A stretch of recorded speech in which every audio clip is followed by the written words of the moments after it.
Covering Commitment 2020 tonight, Mississippi has cast its votes for the nation's Electoral College, of course, the final step in choosing the nation's president. 16 WAPT's Scott Simmons joining us live at 5 from the state capitol. Scott, you were there when these votes were cast. Yeah, it is a formal process that took place this morning. The state was won by Donald Trump, and it is a winner-take-all state, meaning Donald Trump got all 6 of the state's Electoral College votes.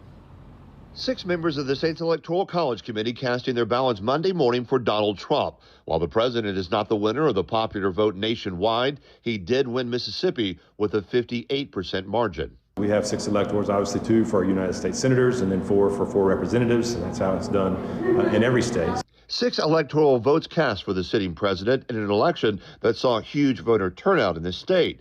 113,000 new registered voters, more than 1.3 million ballots cast. The state does not have a mail-in voting process, rather absentee by mail if that person meets the criteria. State elected officials have argued against that idea of a mail-in voting process that was in large part the center of litigation in other states under President Trump's legal team. Michael Watson says there are still too many questions in this state about people on the rolls that should not be, and took exception to a reporter's question about whether there should be mail-in voting. We've seen issues with voter roll maintenance. That's why in Mississippi, when you look at 36 counties with over 90% of the voting age population with registered voters, over 7 or 8 counties, over 100%, 107%. Is that what you want, everybody to get ballots? All 7% over the 100%? Tate Reeves stopped short of saying he accepts President-elect Biden's victory, opting to wait until all the Electoral College votes are cast.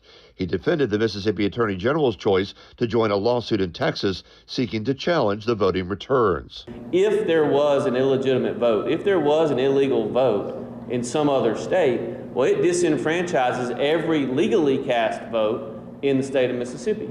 And so I think there was certainly a legal argument to be made.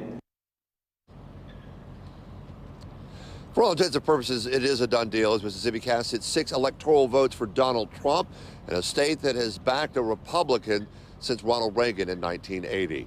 Live in Jackson, Scott Simmons, 16 WAPT News.